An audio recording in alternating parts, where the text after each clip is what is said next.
Good morning. Good morning. First of all, there's two things.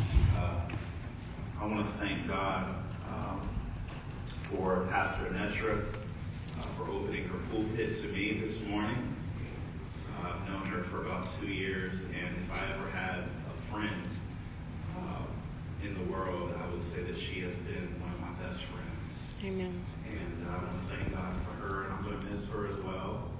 But I'm excited for what God is doing for her and her ministry. And so I'm praying for her.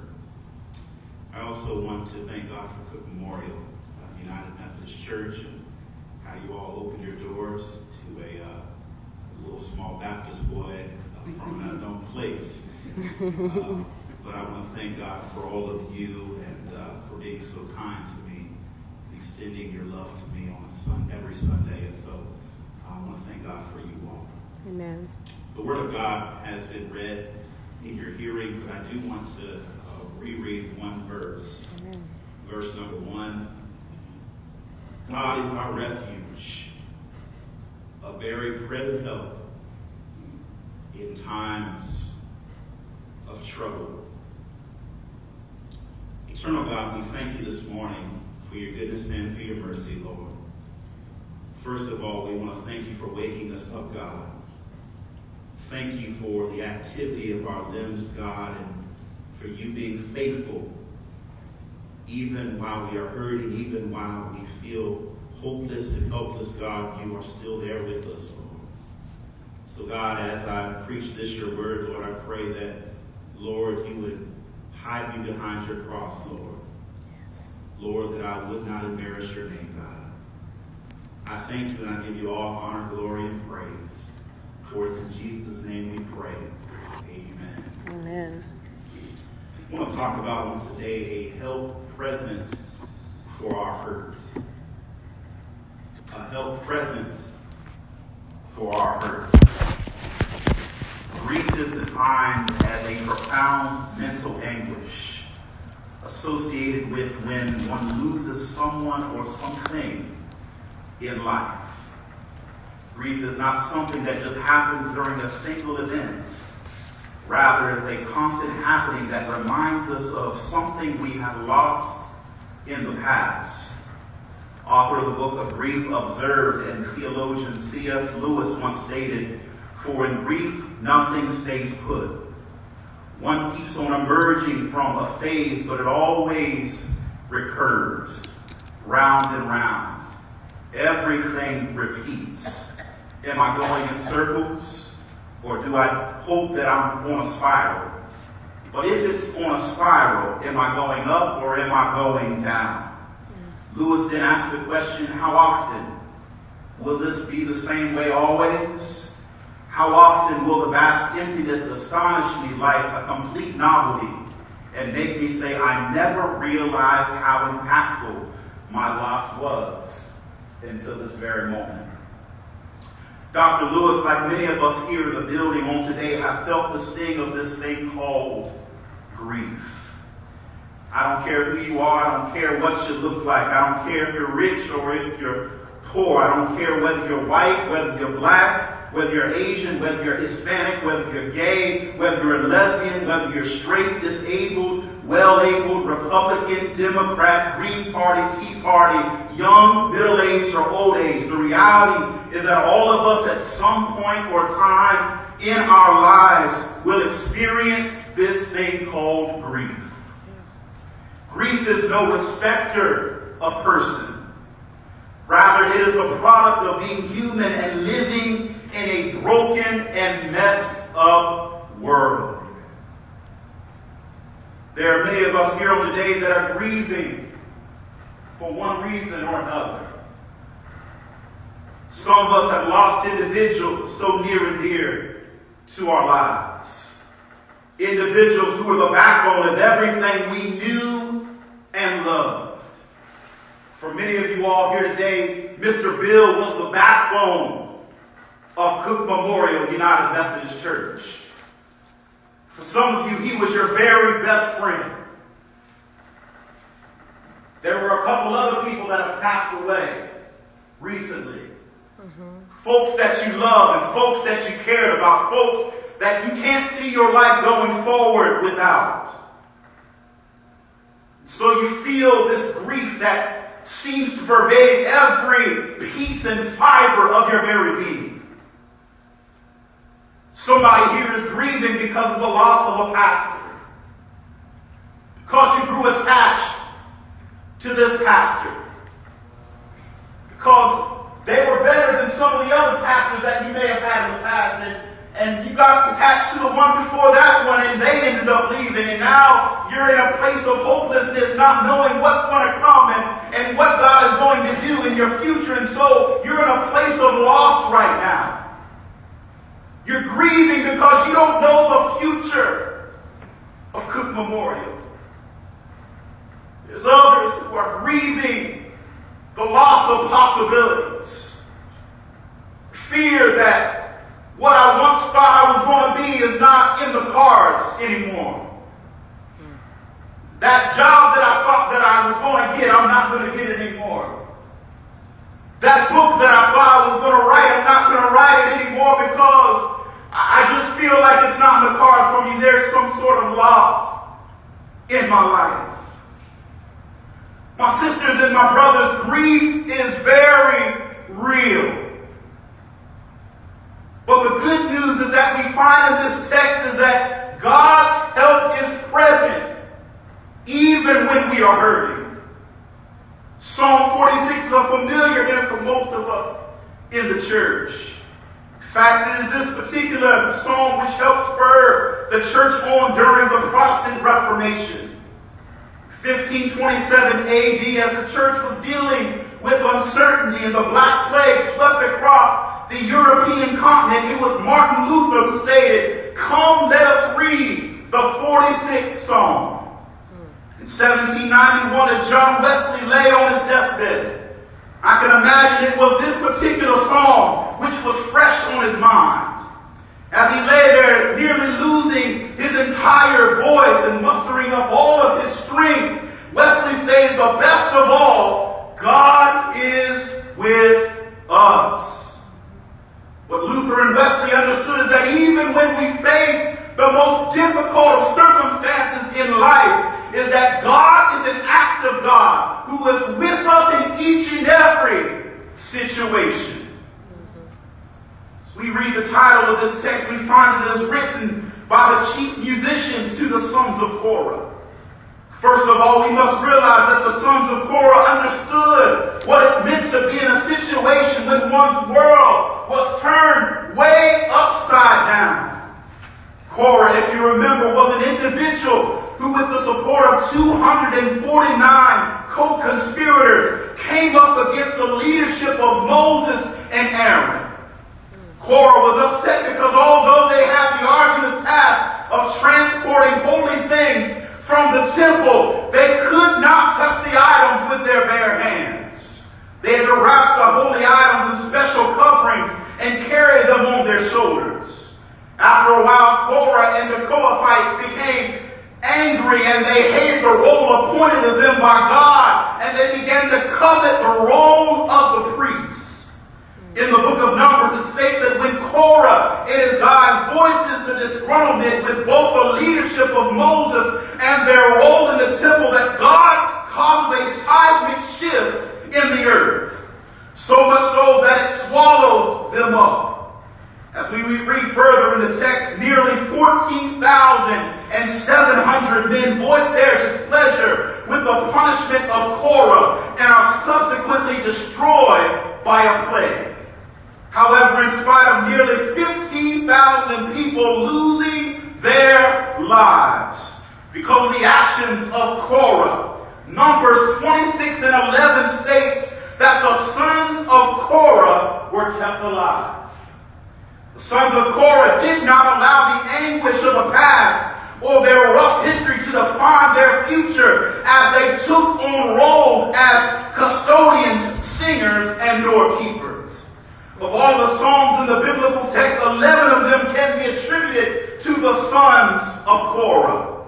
It is in these songs where one can find gratitude for an almighty God who makes his presence known in each and every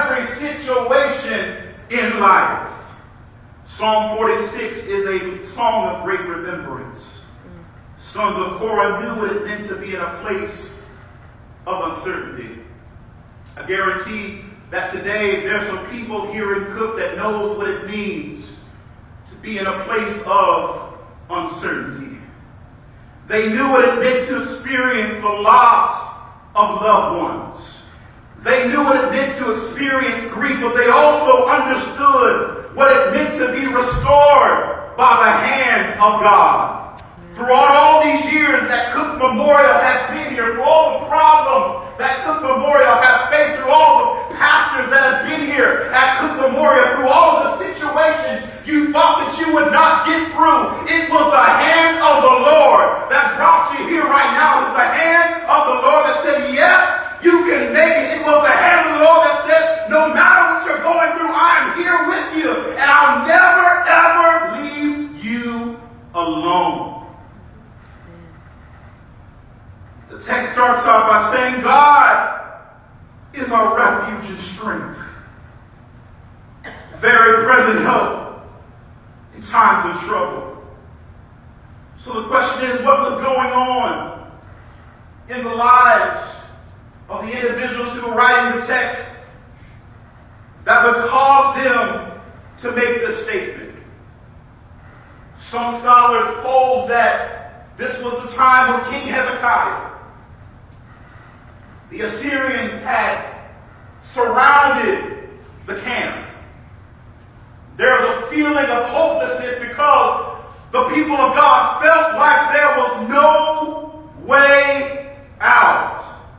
My brothers and my sisters, I can tell you right now, I've been in a place in my own life where I felt like there was no way out, that I felt hopeless, that I felt helpless, that I felt like God maybe was not listening to my problems. But does anybody know that even though when the enemy is surrounding you, God is right there? So some scholars say that it was children of Israel, they were surrounded by the Assyrians. But we don't know that to be certain. And I'm glad that we don't know that to be certain. Because the reality is, we can insert our own selves into this text. We can say that we can look back over our own life story. Think of all the things that the Lord has brought us from.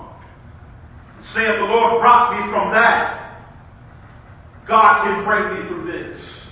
Yeah. If God made a way for me in the past, God can open up doors in the future. If God healed my body in the past, God can certainly make a way for me in the future.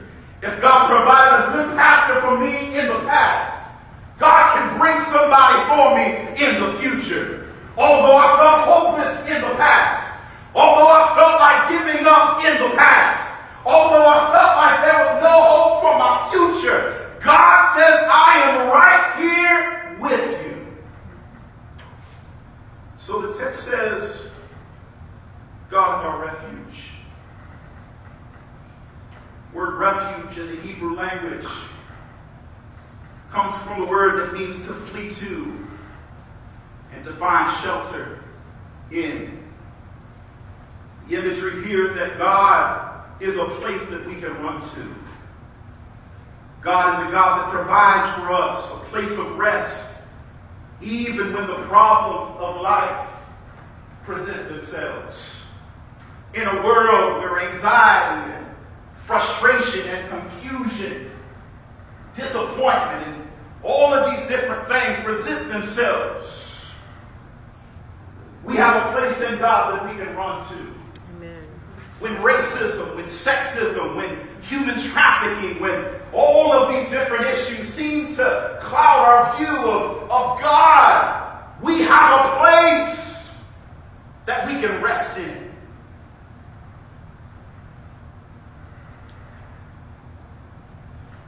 I know I need a rest. I don't know about you. There's so many things that are going on in life right now. Calls for some rest. Not only does this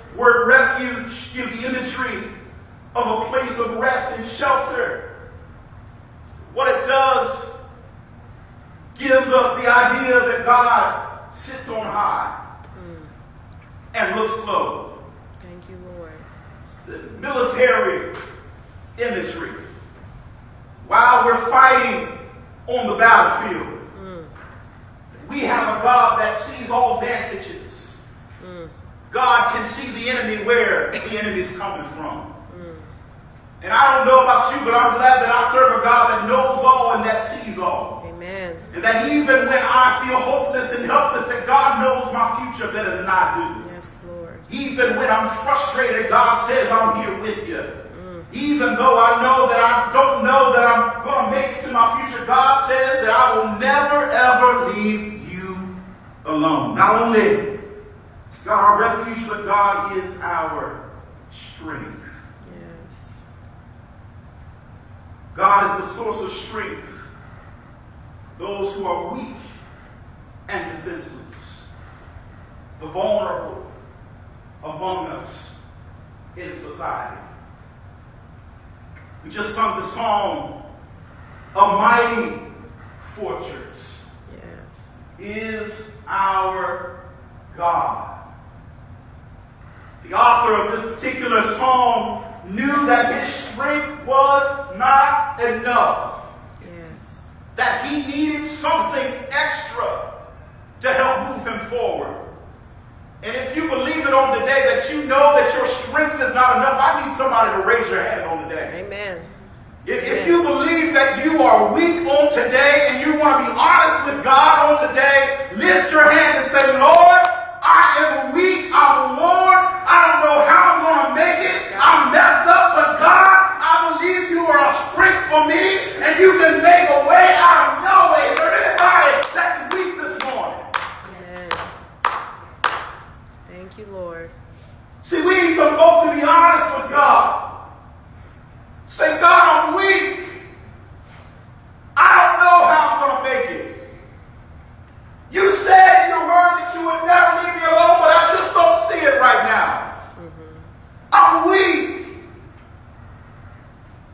But the text says that he's our strength. Thank you, God. Paul in the letter in the New Testament says that in our weakness, God is our strength. Does there anybody know that you've been weak, show enough weak in your life? That's that Mississippi that came out, show enough. But that God will provide strength for you. Amen. Yes. Mighty fortress. Yes. Thank He you. is our God. A bulwark, never failing. God will never, ever fail you. You can take that to the bank. 7 days a week, 24 hours. I know your bank's closed on Saturday and Sunday, but this day's open every single day. God will always take care of you, and God's strength will provide for you. Not only that, find something interesting in the text. It says that God is an ever-present help. Yes. Time of trouble. What I find interesting about this is that the author could have just said, God is our refuge, our help in times of trouble. The author could have said, God is our refuge and strength, help in trouble. The author could have said, God is our refuge and strength, present help in trouble. But the author says, God is our refuge and ever-present help in times of trouble. And this isn't just in your NIV or in your King James Version where words can get kind of misconstrued at times. One of them says very, one of them says ever, and another one says constant. Constant. Thank you, God. You know, there's some folk that'll help you every once in a while. I call them folks sometime folks. Well. They're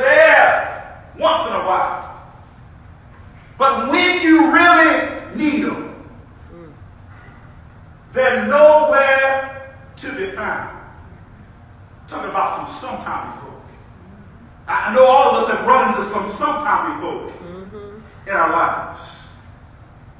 It says, ever present,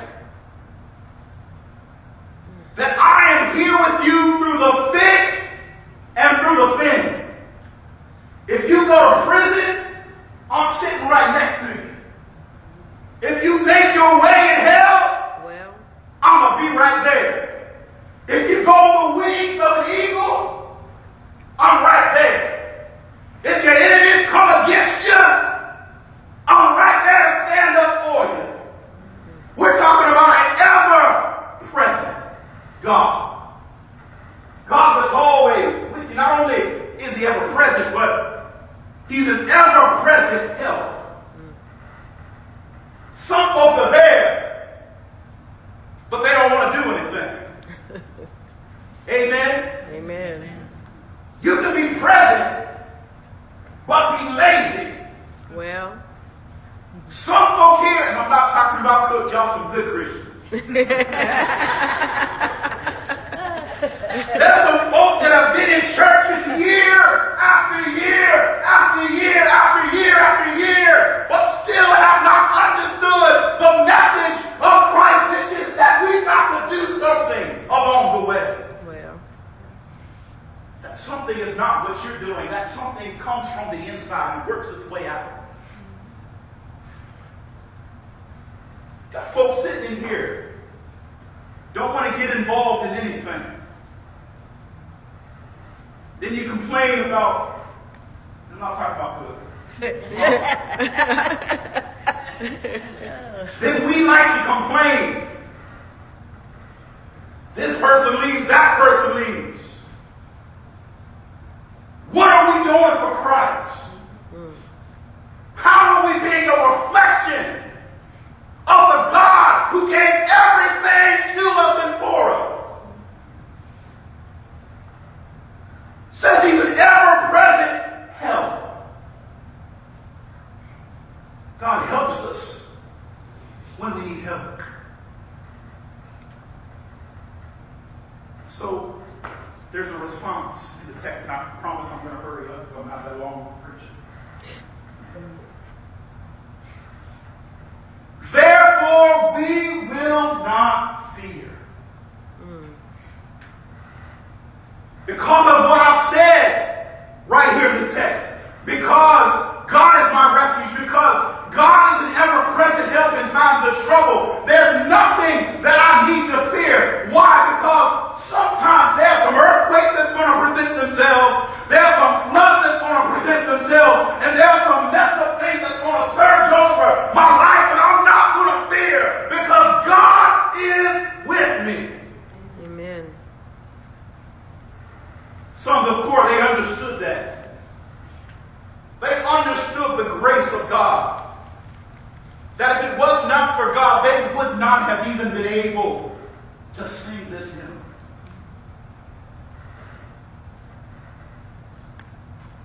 There's a pause in the text. The word Selah. Sometimes, when you've got so much going on, you've got to sit there and reflect. Because sometimes our first reaction isn't our best one. The author looks at all the things that are going on, pauses, and then says, but there is a river. There is a river whose streams make glad the city of God, the holy place where the Most High dwells. God is within her. She will not fail. God will help her. Now, I want to caution you all, because sometimes when people have things going on in their lives, we like to quickly say, God will work it out. We like to use church language. I'm not talking about Cook, I promise. I come from a very high, cliché-ist congregation. Well, you know, God will work it out.